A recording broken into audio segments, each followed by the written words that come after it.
after Memorial Day, Tuesday. Hope everybody had a safe and enjoyable holiday. No issues or anything to report. That would be nice. Mine was pretty uneventful, which was nice.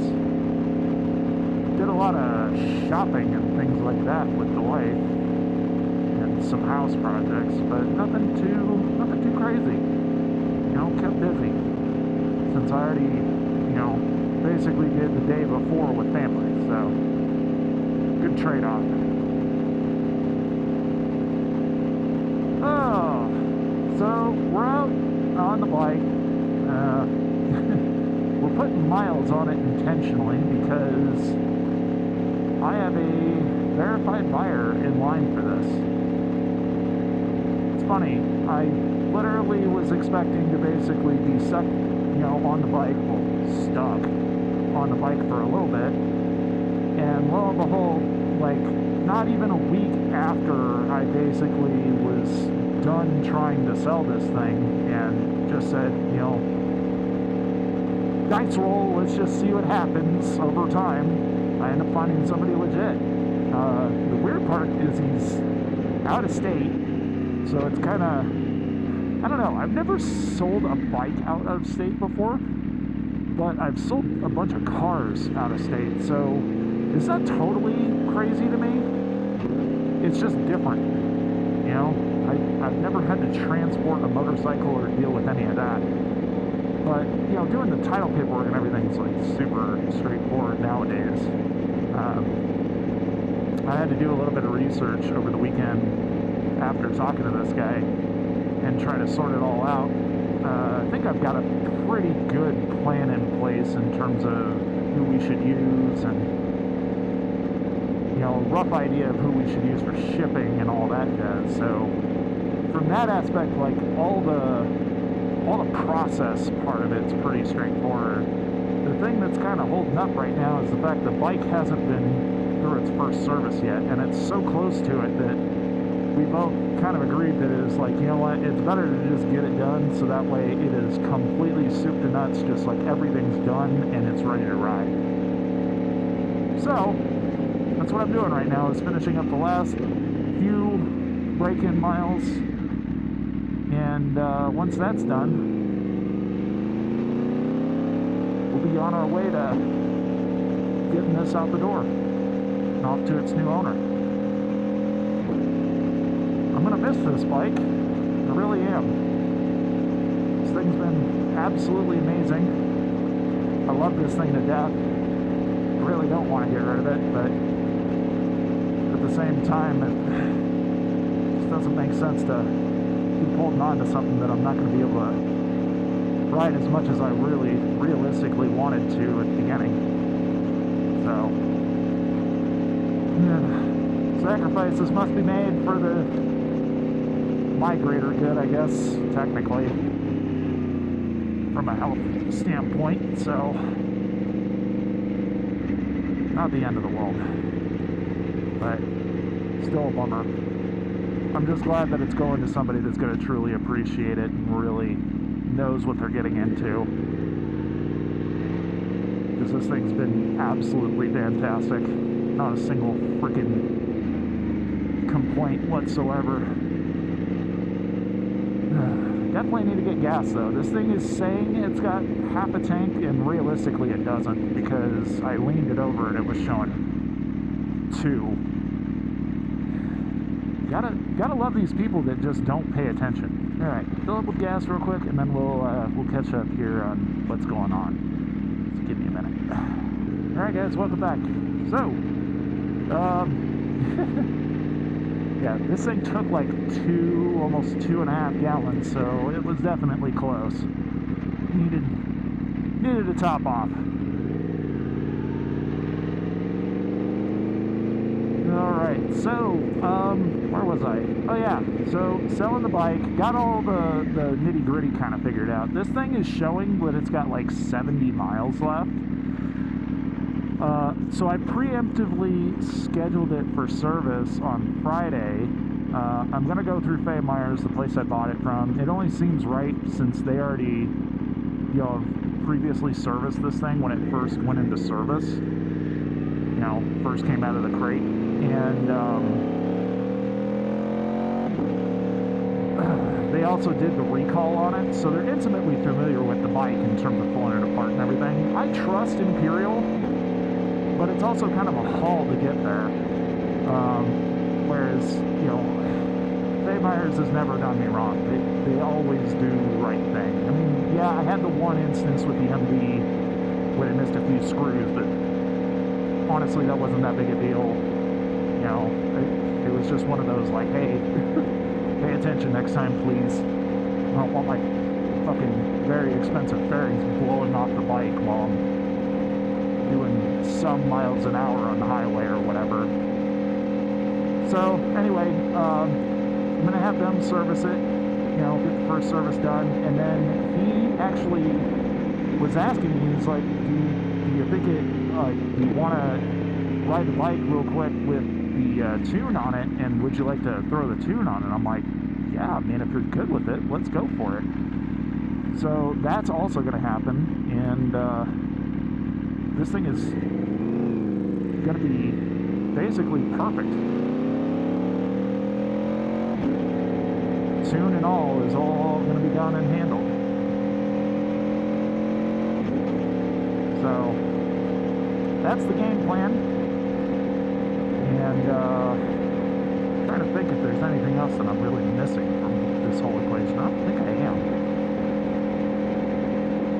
But I think it's like an 11-ish mile ride over to Dave Myers. I think. I'm not 100% certain. You know what? Just for shits and grins, I'm going to go there just to measure it out. Because I did just reset the trip counter.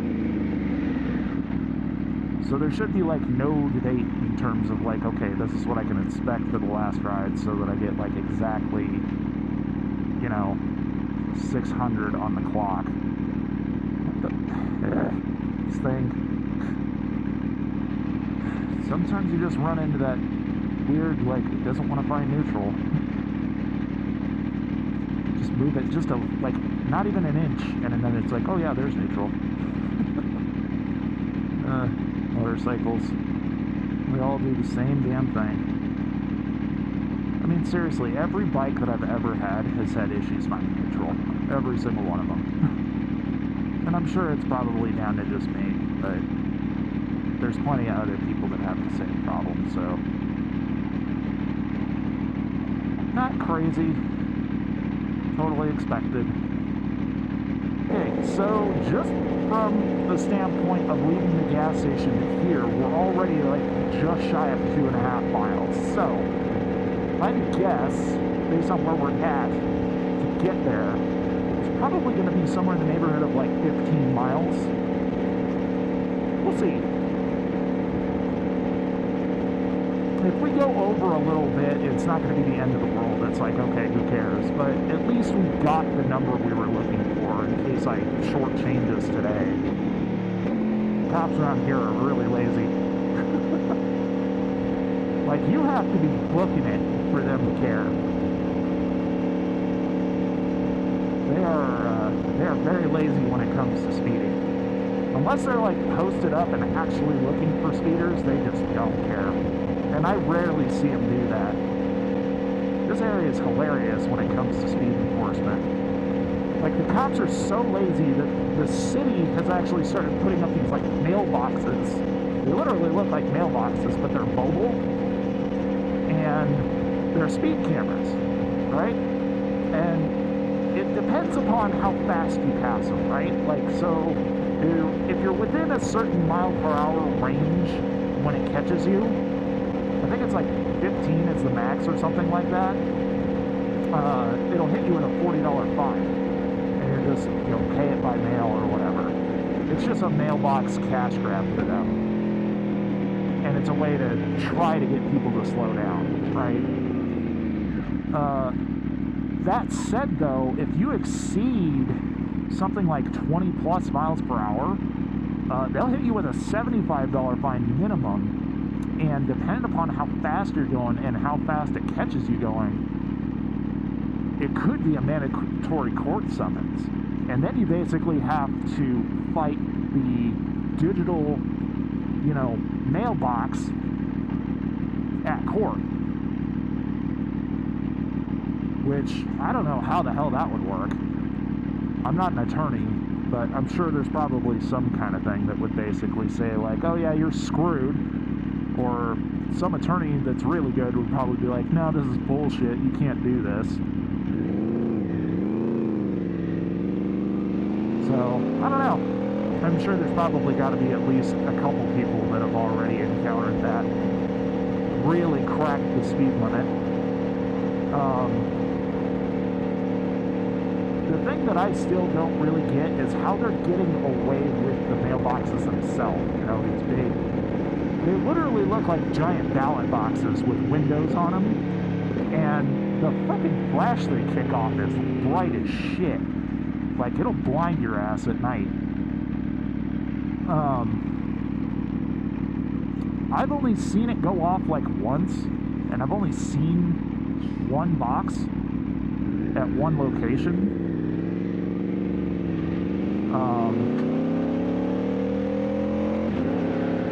I know they exist in multiple locations in this area, I just haven't seen them. Because the whole idea with them is they keep moving them around to different locations after a set period of time. Because they'll see like a trend of like, okay, we're starting to reduce how many tickets we're issuing through this box.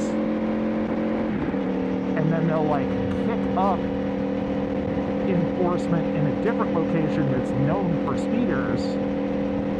And then they'll start generating more revenue and slowing people down there, right? So like it's this constant like shell game of moving them around to different locations.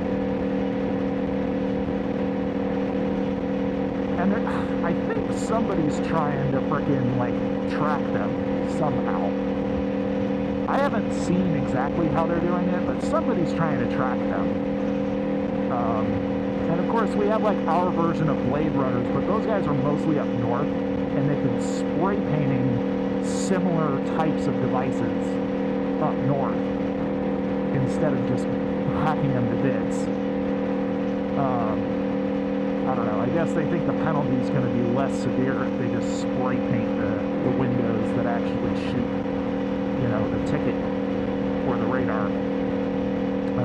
Whereas, like, if they destroy it, then, you're going to jail forever. Like, I don't know how all that works, but I feel like if you're going to do something like that, just commit. I'm not condoning going out and destroying government property, but at the same time, if you're going to do a half step like that, I'm sure the cops and, like, the city are probably just sitting there annoyed more than anything, going like, okay, this is stupid. Like, really? They're probably counting their blessings that they don't have to just replace a box outright and just replace some stupid polycarbonate windows or something. Because that's the thing, is like over in Britain, they have their own, Blade Runners over there, and those guys show no mercy. They fucking destroy shit. The amount of speed cameras and stuff that these Blade Runners have destroyed in such a short period of time, like the state or province, I don't even know how it works over there, but basically, like, the government over there cannot replace them fast enough. And it's costing them insane amounts of money just to try and, like, replace all of them. It's like, okay, well, you guys are failing at basically getting the message from these people saying, like, we're fed up with your police state. At what point do you give up and find some other way to enforce traffic infractions, right? Because traditionally it was, a police officer or a constable or a Mountie or whatever, would pull you over, and basically they would use their best judgment based on how badly you infringed upon the law. If you were a dickhead and you were doing like 100 miles an hour over the posted limit, yeah, you're probably going to jail. But if you were doing like 5 miles an hour over the posted limit or something along those lines, something to that effect, then essentially it was like the officer's discretion at that point, depending upon like how much of a, you know, a dickhead he wanted to be, or if he was like, okay, you know, caught you this time, don't let me catch you again, here's a warning, you know. Traditionally, that's how it worked. The biggest problem that I see nowadays, though, is the fact that they're talking here in Colorado of lowering that minimum penalty zone to 2.5 miles an hour over the speed limit. Like, essentially having the minimum where they would basically start enforcing it. And it's like, dude, do you realize that most cars can't even read within 2 miles an hour of the posted limit? Realistically? I don't understand how the hell they're supposed to enforce that, like, at all. Like, yeah, your technology might be super precise and, like, measure the shit right on the fucking raggedy edge of all this shit. But a vehicle like, say, for instance, this Lexus or my bike, for instance, it could be off by a full 2.5 miles an hour because the tires aren't calibrated for the same freaking rate the speedo is. You know, through the computer. The wheel speed sensors might be off. Who knows? I don't understand it, man. There should be a little bit of discretion involved. And to leave that little bit of gap, realistically, 5 miles an hour is not going to fucking kill, you know, be the difference between somebody dying and not dying. I'm sure there will be people that are like in law enforcement and medical that would disagree with me, but at the same time, it's like honestly, are we really saving anybody by enforcing that harsh of like a zone to capture people at? I don't think so. I think it's stupid. But what do I know? By the way, I haven't charged like anything other than my camera, so if my mics die, I apologize in advance that this video basically just went whoop, and you didn't hear anything from me.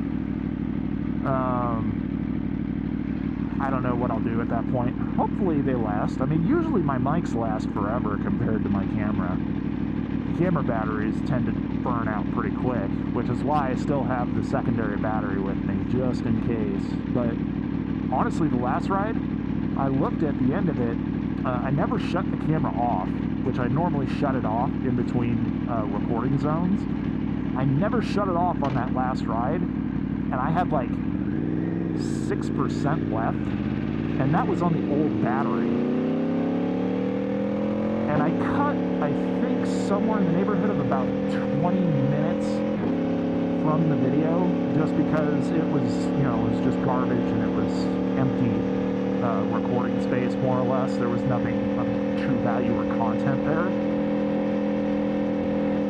But anyway, you know, it's a good indication of like, okay, I have realistically this much battery life, even in standby mode. I mean, that was essentially a whole day almost. Alright, so that was 11 miles basically to get here. Alright, well, now we have a no shit gauge of when I could basically shut the bike down. And I think it's 5:41 now, 60 miles, so essentially I could shut off after like another 40 miles of riding today, you know, or go home essentially, and I would be pretty much right in the zone. So that's perfect. I could easily rack that up today. Kidding me? We'll see if my camera lasts that long, or my mics for that matter. I'm sure they will. It's just a matter of actually getting out on the road away from all the stop and go traffic and everything.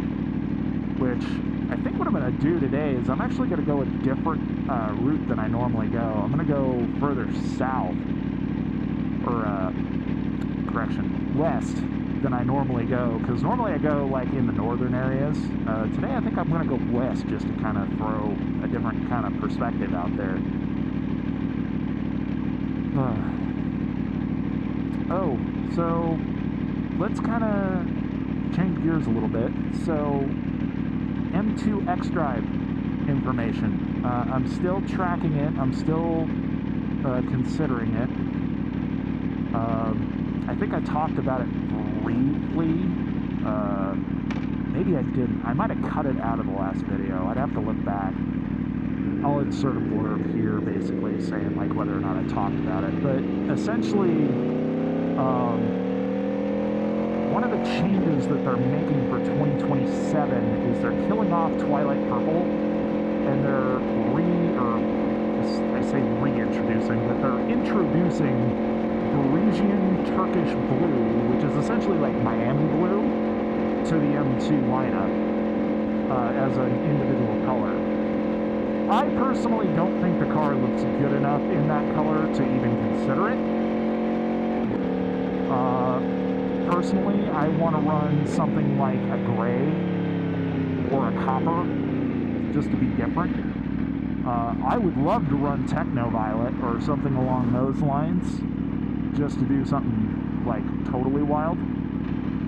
But I think to pick anything out of the 143 or 145 individual colors that BMW offers, it's like a minimum of $5,000 just to pick one, and you have to submit an application to get it. I don't know if I really want to do that. So I still gotta wait until the final color lineup is announced. My guess is that's probably going to start sometime in July, possibly August. Ooh, look, Vegas Red Z4. That is so sad that they killed the Z4, man. I don't know if you guys caught that or not, but the Z4 is dead. They killed it here like a week or two ago. It's a real shame, because that car is gorgeous to look at, in my opinion. I wish they would have made a coupe version of it. Like, you know, I understand the Supra was the coupe version, but to have the Z4 as a coupe, that would have been the cat's meow, in my opinion. But anyway, I digress. The colors that they have right now on the M2 are like Grigio Telesto. There's a couple frozen colors. There's Portimao Blue, Black Sapphire, you know, things like that. I think the basic colors that they offer, there's like 3 of them. There's Alpine White, Zandvoort Blue, which is like that powder baby blue, and I have always thought that color looked garbage. I mean, it basically looks like that frickin' Bronco right there. I'm not a fan. Trying to think. What's the other one that they had? I'm not gonna mess with this. I wanted to go down closer towards that area, but it's gonna be a mess if I do.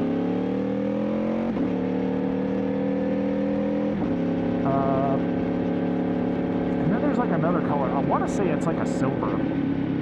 I'm not 100% certain. I'll throw it in the comments, but essentially the basic colors look basic, right? I mean, Alpine White is a classic. It looks great, depending upon the model. I actually don't hate it on the M2. I'm just not so sure if I would want it on mine, you know? I would love to have something like Grigio Telesto, because I love that color. Especially if it's a true metallic gloss finish. Because then I have the option of throwing like a satin PPF on there, like Stealth Expel, and then giving it kind of like a frozen look, which I saw yesterday on an 850 Grand Coupe, and it looked fucking sweet. I was like, ooh, that's a hot color. I like that. But anyway, this is all just like, it's all spitballing at this point, because essentially what it comes right down to is we're still like in the dark in terms of what the pricing is going to look like and what the performance is going to look like on the X-Drive. I have a sneaking suspicion, I mean, they haven't confirmed anything and the insiders haven't really said anything, but I have a sneaking suspicion that they might call this M2 X-Drive a competition model. I don't know for certain, but I'd be surprised if they didn't.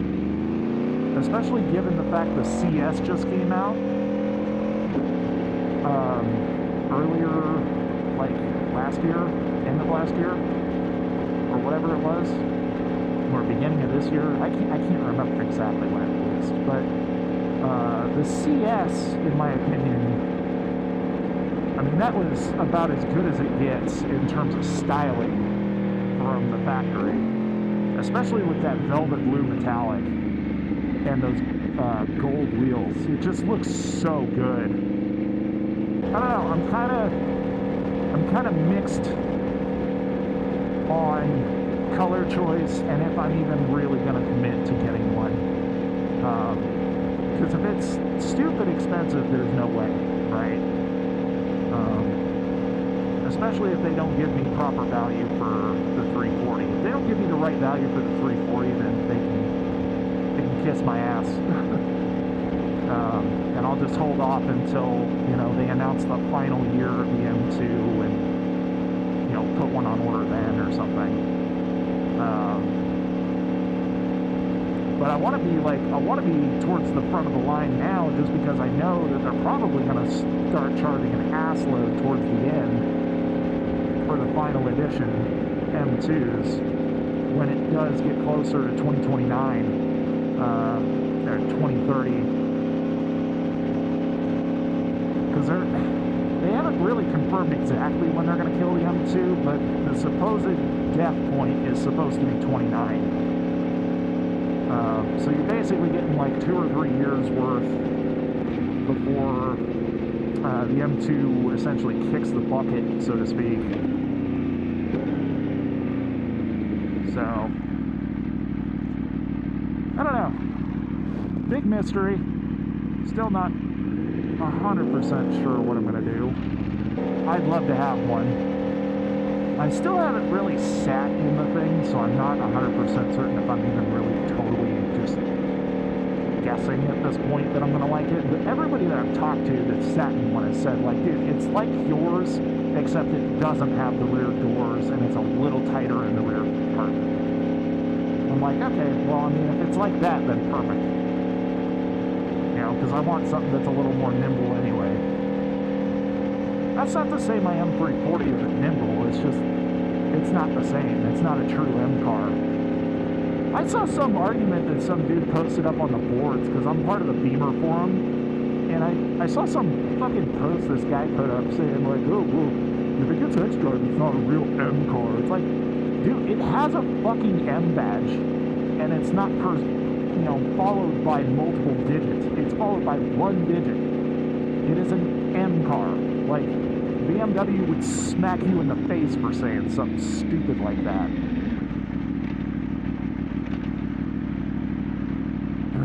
The argument is hilarious. It's like, well, it needs to be rear-wheel drive and it needs to be a manual. Like, okay, you're starting to sound like a Corvette owner. Shut up. I hate that so much. If there's one group of owners that I still, like, to this day just have the biggest fucking problem with, it's Corvette owners. They are so obnoxious. You get those guys out there that are just, they drool over themselves with the amount of chrome and stupid bullshit that they throw on their cars, and then they don't really actually use them for what they're intended for. They just cruise around in them under the speed limit, in the right lane, on the highway, and then they sit out at like Cars and Coffee or Corvette events in their jorts with their tube socks and their white New Balance, you know, and their fucking boomer board sitting next to it saying it's a one of one. Suburban Sports Complex. This used to be, back in the day, a big RC track. I actually raced here like years and years ago. We're talking like 20 some odd years ago. There was a big RC track over here. Got got third place in the opening season of that track for the entire season. I was pretty stoked about it. It was pretty awesome. I got beat by guys with much deeper pockets and much more expensive equipment, but overall I think I did pretty good. You know, finished in third, basically with a used Opna buggy with a .26 motor and basically just scrapped together parts trying to keep it alive. I still have it to this day. I just haven't pulled it out and, you know, given a proper once-over and service to kind of put it back into commission. I more or less retired it and just haven't brought it back since then. So, wouldn't take me long to get it back into service, though. Not a whole lot of effort, that's for sure. M5 hybrid that weighs 4 billion pounds. I have never been a fan of the newer M5 styling. It just looks, I don't know, extra ugly to me. And it's stupid heavy because they hybridized it. I get the idea of doing the hybrid for more power and everything, but at the same time, it's just, I don't know, kind of ruins the whole point of the car to me. It's supposed to be a performance car first, not, you know, a planet saver. I'm sure the new M3 is probably going to have something along those lines powering it. It's not going to just be a pure engine. I mean, shit, they're already doing the iM3, which is a no-shit electric car. So I have a friend that actually works at the Land Rover dealership over here. Or it used to be a Land Rover dealership. I don't know where he's at now. And then, of course, you got Ferrari of Denver right here. Those guys are kind of, sort of okay people. I've never had a bad experience with them. They're not super open and inviting like the Mike Ward guys have been in the past. The Mike Ward guys are super chill. Which it's not even Mike Ward anymore. It's some kind of Village something or other. So look at the new Village South or whatever the fuck they call themselves dealer and see how many exotics are sitting outside. My guess is probably not many. But I don't know. I haven't been there in a while. Ever since I changed ownership, I was kind of like leery of going all the way out here and being like, okay, so is it still cool, or are they a bunch of dicks, or what? Supposedly the supercar meets and stuff are still happening, so I don't really have a frame of reference. Everybody said the last supercar meet was actually still really good, so I don't know. If I get the opportunity to go to the next one, I will. Then I can go check it out for myself and see what's going on, what's different. No way did that guy put a wing and Toyota stickers on his tires for a Prius. Holy crap. The wing alone completely defeats the purpose of the Prius itself.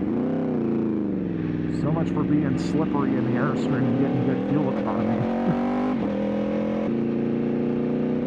See, you still got the trucks and stuff that say Mike Ward on them, but it's definitely a new owner that's in charge. I wonder if they actually changed the signage for it. Oh shit, they actually put a traffic light in. This is new. This never used to be a traffic light. That's why I'm a little surprised.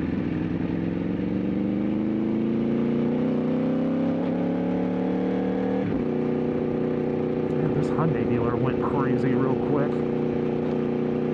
I mean, they were working on this for a while. Now all of a sudden, look at it.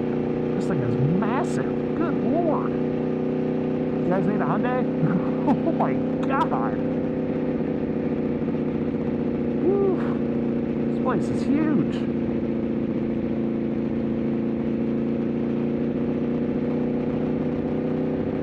Nissan dealer. Look too awful busy, but it's loaded up with a shitload of Pathfinders and Frontiers.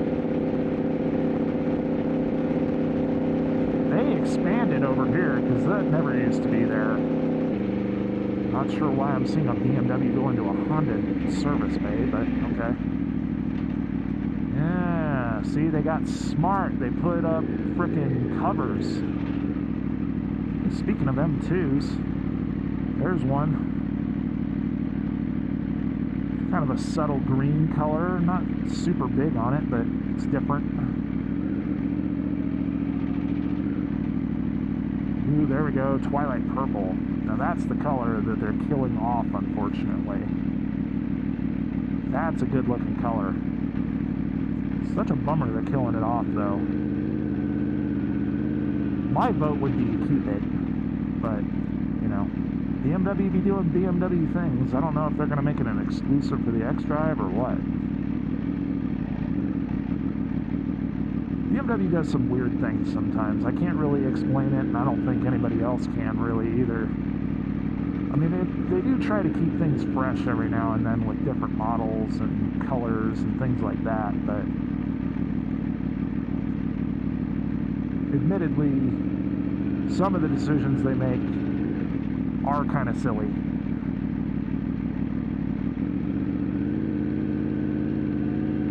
I like the brand a lot, but man, I can't give them a pass on everything. I'm not that hardcore into them. There's Portimao blue in that i4.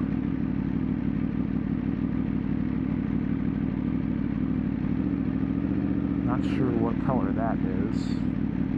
It's not Arctic Race. More Portimaos.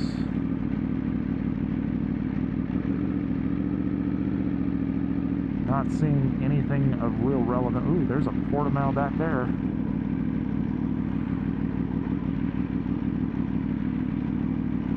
Make sure I'm not backing into anybody. Of course, they had to open the door and look at shit, even though they probably don't care. Yeah, Portimao blue M2 sitting back there.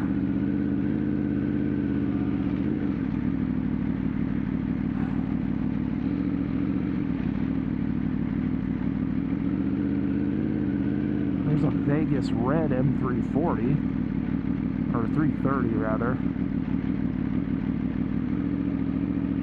Vegas red's a cool color. I don't know, maybe I end up going with Portimao next. I'm not the biggest fan of Portimao. Personally, I'd rather have something like Avis or what I currently have. Or like a Monaco blue or something along those lines.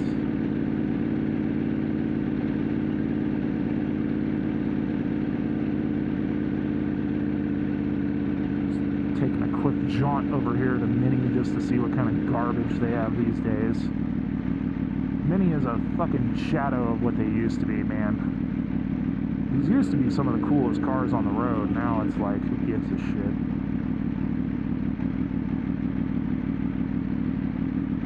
As you can clearly see, they're mostly electric now.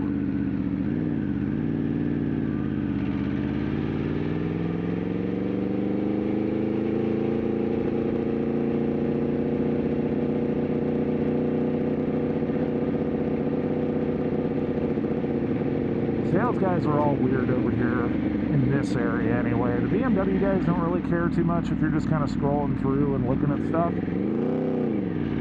It's all the Honda and the Mini guys that end up being the weirdos because they sit over here and they're like, oh, what are you doing? You looking to buy a car? It's like, no, just looking.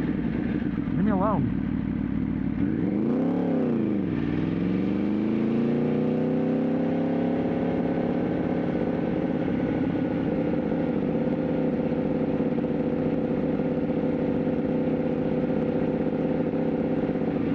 Go down there into the service area. Another M2.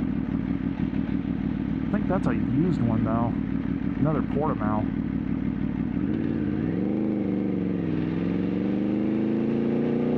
Okay, well, that was fun. Now we go across the way and go look at really expensive stuff.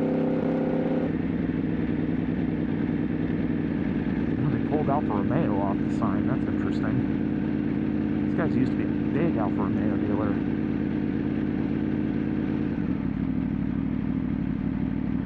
Technica. Holy shit. Okay, does anybody need an Urus? Look at all the McLarens too. God damn.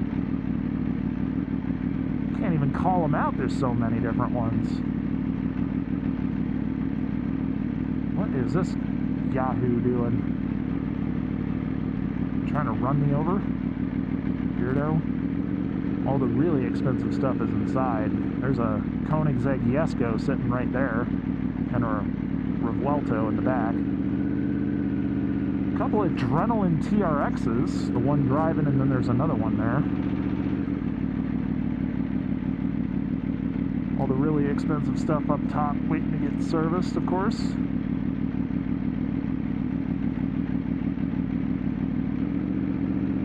Didn't even pay attention to the fact there's a Ferrari Roma and a Puro Sangue over there. DDX, I want to say that's a BB12 maybe. There's a GT2, another Revuelto. Some really expensive shit. Lots of Aston Martins.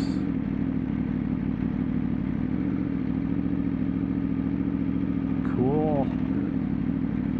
Yeah, this place has like all the stuff, dude. It's a lot of money.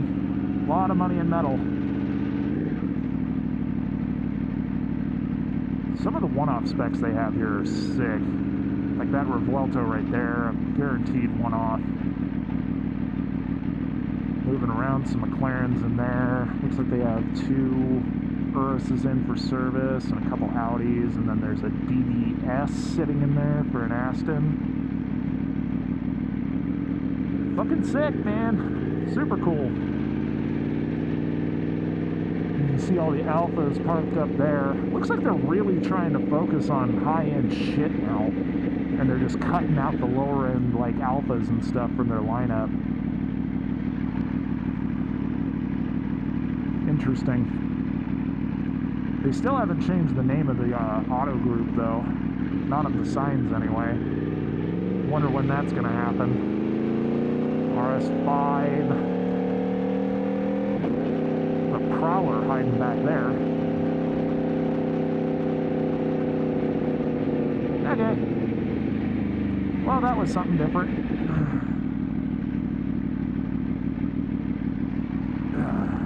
Tell you, man, you find some really interesting stuff in this area at the dealer.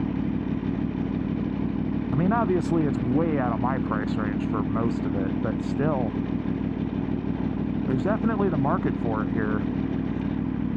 Lots and lots of high-end shit. Didn't used to be that way, though.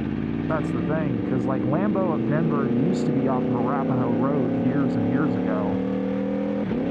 And that place was like a ghost town half the time. Occasionally you get like, you know, a celebrity through there or a local sports athlete of some kind that would buy something high-end, but other than that, they didn't really have a ton of business clientele. Nowadays, everybody's a high-end business owner of some kind that has money.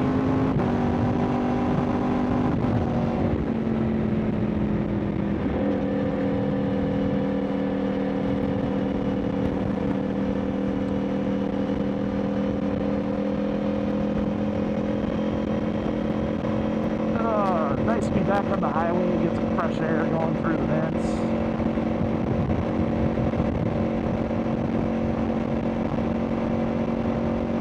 So we did something a little different there. Kind of, you know, scratched a little bit of a supercar itch since we kind of sort of did that here on the last video. Hope you guys enjoyed that. I know it was, one comment I had was actually from the guy that's looking at buying this bike. Hi, buddy. I don't know. It's just that whole show was just insane to me in terms of the turnout. And the hilarious part is my parents said the same thing because they saw it too, and they were like, "Wow, it's just awesome, very cool."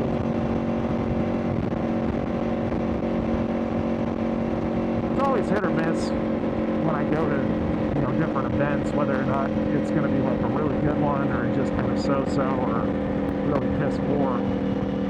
I try to go to the ones that I know are going to be good turnouts with a lot of, variety. But I just was not expecting that at all last time.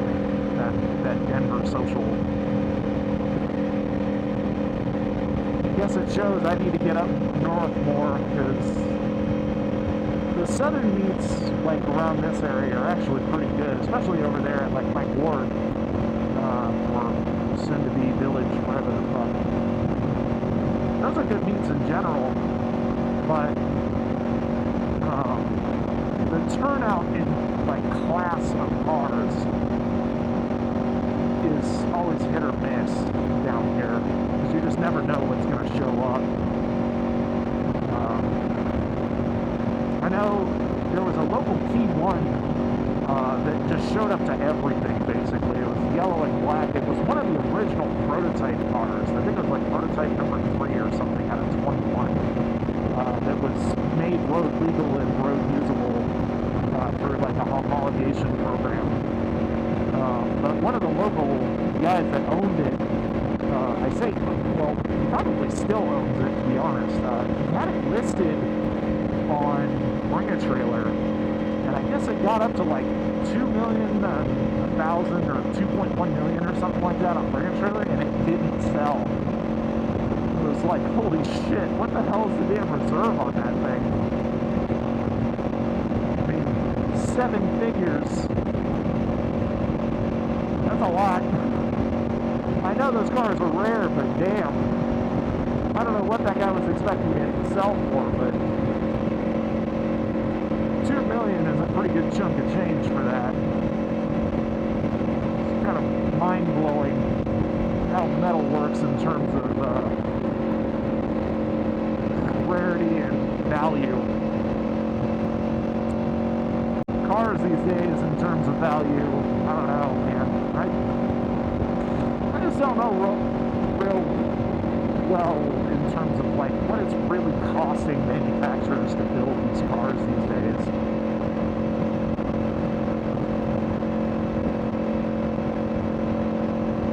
I'm sure it obviously has gotten more expensive just because of the way the world economy works and how part supply works, but at the same time, you also got to figure like, all right, how much profit are you guys actually pulling in on these damn things versus cost for the metal to build?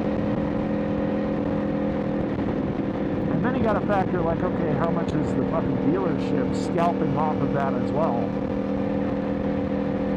depending upon what it is. Because Dodge is in the process right now of bringing back a lot of the old school stuff. I'm sure you guys have probably seen the new Rumblebee, which is basically like a TRX street truck. It's a Dodge 1500 with a 777 horsepower Hellcat motor, or Demon motor, one of the two.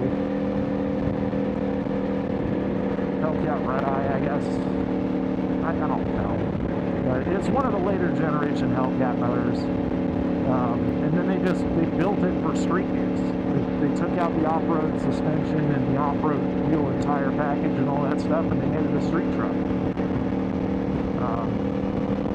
Which honestly, I'm not even mad about it. I think it's a super smart idea. Another Aprilia showing up next to me here.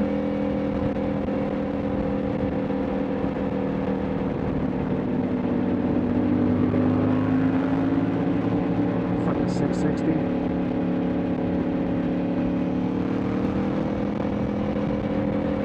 Either that or an older V4.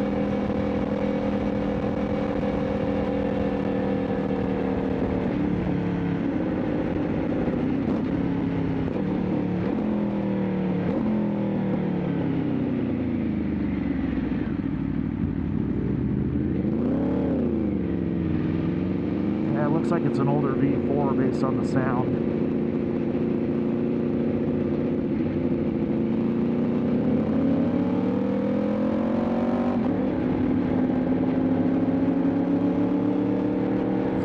got my plugs in.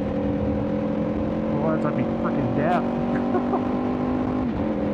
Guy's got no baffle in his exhaust. No cat either.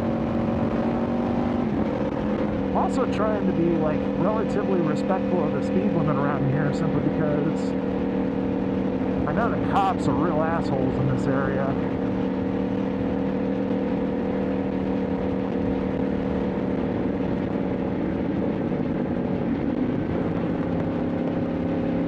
Dude's rocking a Rock helmet. At least I'm fairly certain it's Rock. Those things are brain buckets, dude. They are not going to protect you for shit. You pay an extra exorbitant amount of money on those damn things for no protection, in my opinion. Definitely not worth it. So I figure we've got maybe 2 rides left with the bike. Or I guess technically 1 ride left beyond the service ride. Before we're saying goodbye to Inferno. If everything holds up on this deal and everything shakes out the way we're planning, this is one of the final rides I've got with this bike before it goes off to its new owner. It's gonna be sad. It's gonna be real sad. But at least I know it's going to somebody that's going to truly care and respect it and how to enjoy it as it's intended to be enjoyed. Truly appreciates, you know, how much I care about this thing.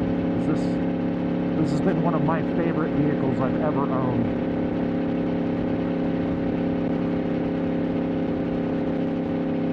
Honestly, part of me just wants to keep it forever.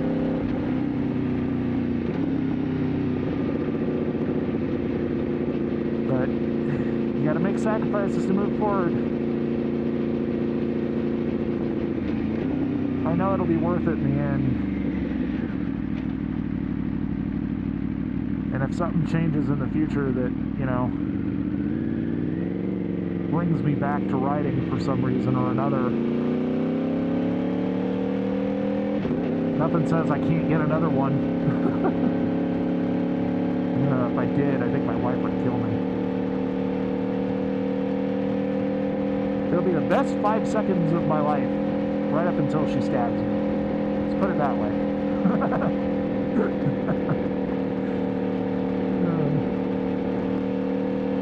But we have a plan in place. You know, the wife and I have been talking. We have a plan in place going forward in terms of what we're going to do and what the forward movement looks like in terms of the garage and what we want to do. So when that actually starts getting closer, I'll talk about it in detail. But until this is all sorted, I'm keeping it under wraps because I really don't want to expose what I have planned until then. It's a secret squirrel.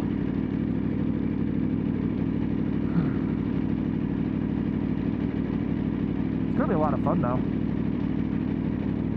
A couple old jet skis. My buddy Bybee would be all over this. He'd be like, oh hell yeah.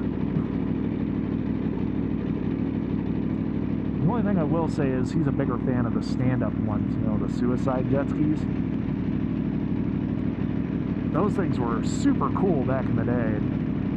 They just don't make them anymore. Too dangerous, supposedly. At least not that I've seen anyway. I don't think they make them anymore. It'd be crazy if they did and I just didn't know about it. Is that a yellow RS3? It's like mustard yellow on an RS3. That looks ridiculous. Got a Mach 1 over there in red. There was a time at one point when I really, really wanted one of those newer Mach 1s. I don't know why, but like for some reason I just figured like, dude, that's like the GT350 with without the GT350 motor. You know, it's got the proper Coyote 5.0, which is basically bulletproof and you'll never have a problem with it, versus the Voodoo motor, which is a maintenance queen and a half and could potentially grenade itself at any fucking moment because it doesn't like running like a normal engine does. Colorado started doing this thing a couple of years ago. I want to say it was like 2 or 3 years ago now, where they basically require you, regardless of whether or not you have a hybrid or an electric vehicle, if it has a plug receptacle of some kind for like a wall charger,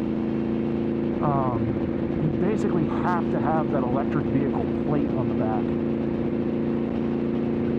I don't know why they do that, other than just find an excuse to basically tax the shit out of EV owners, because they're not generating as much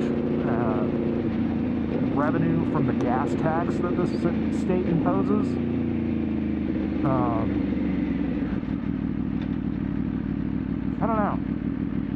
I don't know what the reasoning is, because there's definitely a gas tax that they impose basically on all vehicles here at the pump. And I think the electric vehicles are basically just circumnavigating that, you know, because they obviously don't go to the pump. But the hybrids still have to fill up, and depending upon what kind of hybrid it is, technically they might actually have to end up, you know, visiting at least as much as like a normal, like, you know, say Honda Civic with like a super fuel-efficient 4-cylinder would visit.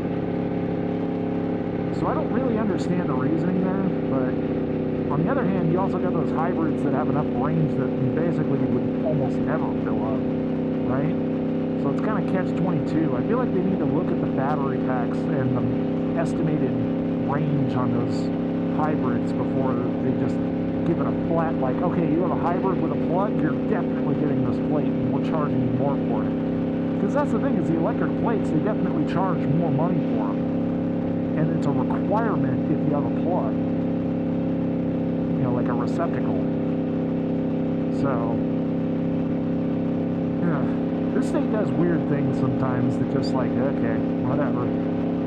I totally agree with it from the standpoint of electric vehicles, like absolutely charge them more money because, I mean, shit, they're not helping to improve the fucking roadways, and their cars are beating up the roads more than normal traffic is because the vehicles are heavier, and they have harder tires. They're just like, you know, it's physics, right? Like if you're driving on asphalt, let's say an F-150 with normal tires for a span of like a year, the same stretch of road, and then you compare it with like a Tesla Model 3 or a Model S or whatever on these special EV tires on the same stretch of road, the degradation of the road itself is significantly more than it would be with the F-150. That's just a fact.